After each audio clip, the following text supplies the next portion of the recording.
Hey, how you doing, guys? Welcome back to Billy Four Rocks. I hope you're having a good Christmas. I hope you're stuffing your faces and you're making yourself sick. Okay, so this is a year-end review, well, kind of like a thank you for all my subscribers, which I've gained over the past year, which has been 51 in total. I totally wasn't expecting that. I was expecting 5 at the very best. So I am extremely grateful for everyone who subscribes to me. I'm sure you've got much better things to do with your time than look at this idiot talking about bikes and stuff, but the fact that you do, I'm eternally grateful. So thank you for that. I want to explain to you the differences in the at the Birmingham show, that was the last video that I uploaded, and also the London show. If you're based in the UK and you live in between these two places, or like me, you live in London and you always go to the London show, I will explain to you now why I think it's better for you to go to the Birmingham one. The first reason is, no, actually, let me remind you, I've never been to the Birmingham one before this time, so that was my first time in Birmingham. I've been to the London one probably about 10 or 15 times over the last few years. So the Birmingham one, the differences are, what you notice initially is the space. The Birmingham NEC is comprised of 3 main halls. Each one of those halls is full up with manufacturers' latest bikes. So the 2015 bikes were there from all the major manufacturers. The London show was probably about the same size as one of the halls at the Birmingham show. So me and my friends were walking around the first hall and we thought, wow, this is great, you know, and then we didn't even realise there's 2 other halls to go. So like I said, all the major manufacturers were there: Kawasaki, Honda, Yamaha, Suzuki, Ducati, Triumph, Harley Davidson, Indian, KTM, all the sort of main guys were there, and a lot of which I thought was really cool, a lot of space dedicated to independent manufacturers, kind of low-key backstreet garage builders, you know, cafe racers, custom bikes, all that sort of stuff. And you can sit on all the bikes, you can ask questions to the experts from each company. Everyone's very friendly, very open, willing to listen to what you have to say, regardless of how sort of you know, common the question is, I suppose you could say. And also the Birmingham one, from the moment we got there, which was about 10 AM, to the moment we left, which is about 5 PM, there was always something on, like a display, like a motocross display. There was kids riding around on little 50cc dirt bikes around a little dirt track. There was a I don't know the correct term for it, like a is it stunt riding or like a kickstart, where they go over the obstacles and they have to, you know, not put their feet down. There's a display of that, both petrol bikes and electric bikes, which I've included in the video that I've just put up. And I thought that was amazing. Just a lot more money seemed to be pumped into it. It's a lot more polished and refined, and because it's such a big place, there's a lot more space, so therefore it's a lot more room to move around in. The London one, regardless of what day you go on, seems to be packed, and it's very difficult to kind of you know, sit on bikes that you want to sit on, and there's just queues everywhere, and everything, it seems chaotic. And the thing I've noticed about the London one in the last couple of years is they seem to be selling a lot of stuff which is just crappy stuff, like bloody leather chaps and leather helmets and, like, you know, like leather caps. I'm thinking, who goes there for that? If you want that sort of stuff, just go to Soho and you can get it down there.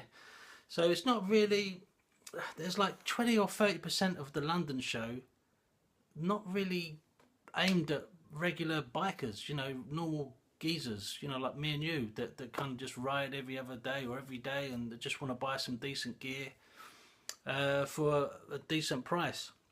And also the last year that the London show, Suzuki wasn't there, and I think also there's a couple other biggish motorbike manufacturers that didn't turn up as well. So for whatever reason, maybe they think the same as I do, that it's kind of gone a bit downhill. So let me tell you how I got to Birmingham from London. 3 of us were going.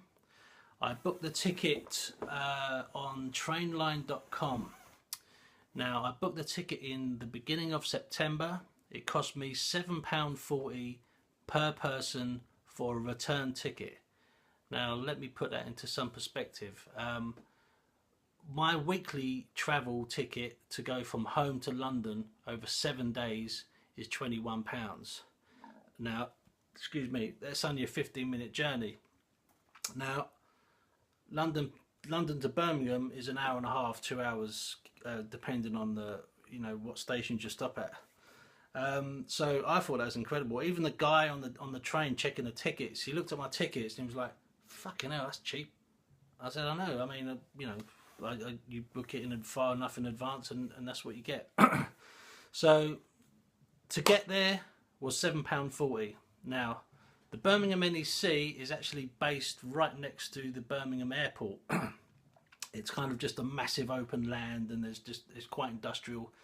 The hotel we stayed at is also right next to the airport. We stayed at the Hotel Ibis. I think it's like a 3 or 4 star. For me, it's fine. I've stayed in places which are a lot worse, and I've been completely content. I don't really care about 5-star, all that sort of nonsense. As long as it's clean and all the basics are there, that's all you need.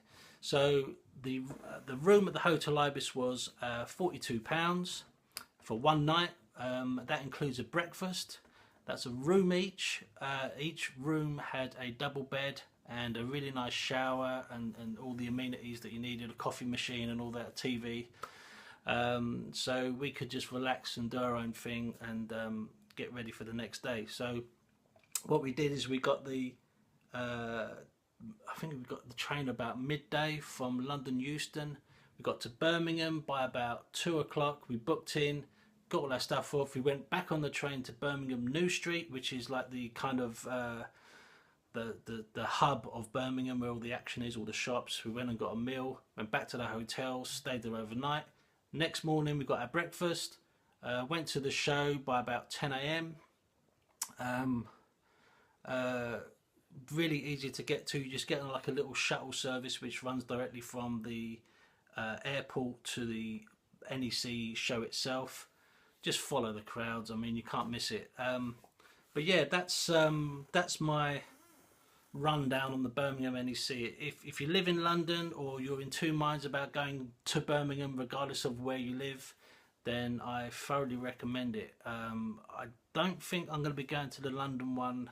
Certainly not the one in February, which is the next one coming up, because I just found the last one so disappointing, and it's like 25 quid to get in or something ridiculous like that, and it's just not all that good. I mean, if you want something like a helmet or whatever, or gloves for a knockdown price, you can still talk them down, at the London one as you can at the Birmingham one. But the reason I go to these things is I want to look at stuff that's top end, high-end stuff that's probably, I might not be able to afford to buy it, but I want to look at this stuff and see what's coming out on the market, see how it's developing and what manufacturers are doing what. And there's a load of concept bikes there as well, including the live wire electric bike from Harley Davidson, which I just think is awesome. Harley Davidson interviewed me asking my opinions about the bike, which I was completely taken back by. So yeah, thanks to those guys for being so kind and nice and everything. So that's that. That's the Birmingham thing. Again, thank you for the subscribers that I've gained over the last year or so. I've had quite a lot of, well, actually every comment I've had has been positive, which is great. I always appreciate that. I mean, obviously, there was that one clip of where I was riding around Kent and I took a picture of the sign which said no motorbikes, and then I rode up that path which I wasn't supposed to. That got a few people's backs up. But so let me explain that. Not that I have to, but just to put those 2 people that were offended by it, so they can sleep easy tonight. There is a no motorbike sign there, But that track, as I was told by the guy I was with, is always used by kids and adults on motorbikes, trail bikes, off-road bikes. And you could see that by the amount of dirt that was kicked up by all the riding. There was no motorbikes on there that day. There was no people there that day. There was no mums with kids. There was no one walking their dog. There was no one walking, whatever. So I had the whole track to myself. You know, everyone has their rebellious streak, or not in their case. So it was fine. No one got injured. I'm not, you know, I'm no badass, as I don't know if that message come across or not. I'm not too sure, but I'm definitely not. It's just a bit of fun. It's a bit of a kind of you know, a bit of a knock on sort of authority and all that sort of stuff, which is, let's face it, you know, that's kind of what motorbike riding is about a little bit. You know, it has that air about it still, which thank God it does. You know, we don't all ride around on BMWs with Dayglow bloody jackets on, you know, health and safety. So you can relax about that. That's all fine. That's all good. No one got hurt. So reviews coming up are going to be in probably late January, early Feb, thereabouts. And I've got a few things to show you now, which I'm just going to quickly show you what they are and what I'm going to review. So the first thing, let's just tighten this back up. This is, now I've got a few things for Christmas which I just kind of asked for, you know, instead of getting bloody socks and all that crap, chocolates and food and shit that makes you fat, I wanted stuff that I'm actually going to use. So I said to people who are going to buy me stuff, get me the voucher for, you know, Henny Haynes, which is a very popular outdoor shop, famous for their customer service. And I said, give me some vouchers for those guys, and I'll get what I fancy. So the first thing that I treated myself to was this. It's called Aurora Firestarter. You see it there. It's made out of a solid block of aluminium, and it comes in two parts. You've got the O-ring there, and what it basically is, it's got this concaved mirror, and it directs the sun directly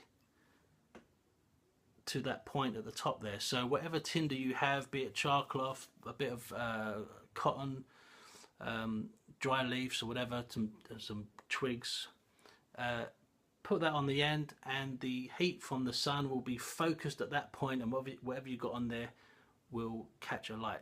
In theory, well, not in theory, it does do that because I've seen the videos. Now you're thinking, well, that works great if it's not cloudy and the sun's bright and it's hot, but apparently if you have a torch which is strong enough, like say 500 lumens and above, you can direct the light beam onto the center here, and it will be strong enough to set whatever you've got on there on fire.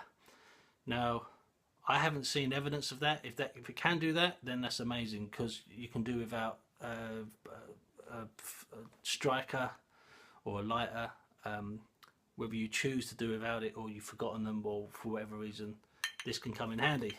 Now it also comes with, quite ominously, this kind of bag of drugs looking stuff. It's not drugs, it's actually dry leaves and a bit of charcloth in there. So this comes with it, just so you can test it out, I guess, initially. So I'll be using this, what it came with this in sort of February time. I might, if the sun's out, I'll try it with that. If it's not, I'll try it with the torch. So either way, you're going to see this little baby in action. Alright, the thing I like about this is it's just a solid block of aluminium. This has kind of been polished. See how like clean that is. So yeah, that's that. So let's put that back together, and I will show you that later on next year. So that goes in there, and that goes in there. The next one I'm going to show you is the Pathfinder stove, alcohol stove, also from Henny Haynes. A really nice, well built, very sturdy, very compact stove that you fill up with any sort of liquid fuel. I used lighter fuel, you know, the stuff that you fill up Zippos with. Whether that's the right stuff, I'm not too sure, but it's definitely worked. So and it's cheap as well. So the idea is you take the cap off, which has got a heavy duty O-ring on it. It's very solidly built.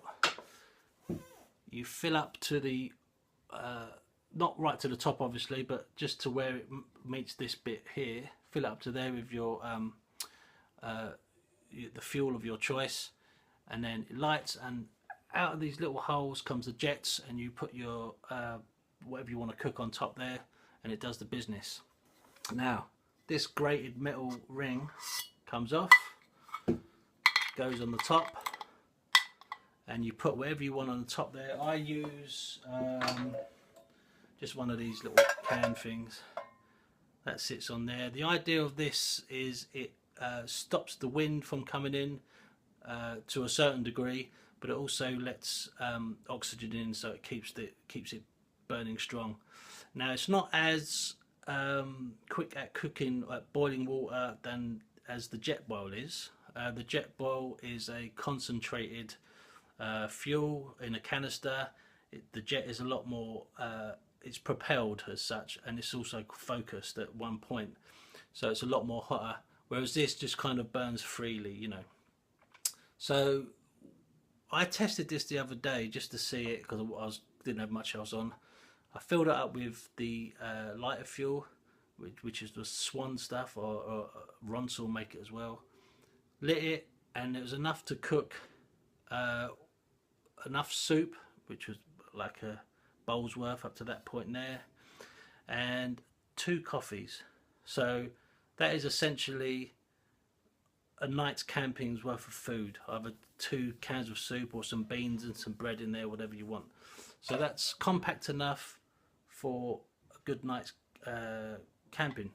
So what you do is, once you're done with it, obviously wait till it's cooled down, put that on the bottom there, that goes on there, and even if you still have fuel inside, you don't have to bin it obviously. You can just put this on here, which has 2 purposes. It extinguishes the flame, because you're cutting out the supply of oxygen to it, and you're also keeping the fuel in there for your next cup of coffee or whatever.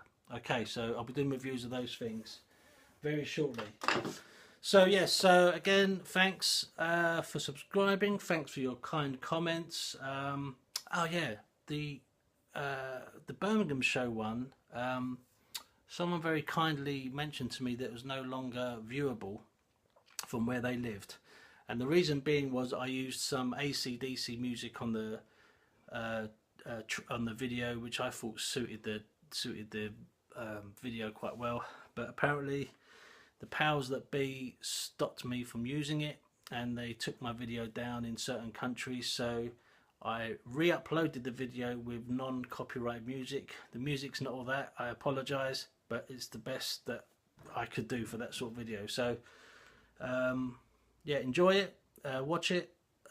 If it changes your mind about going to the Birmingham show rather than the London one, then great, I've done my job.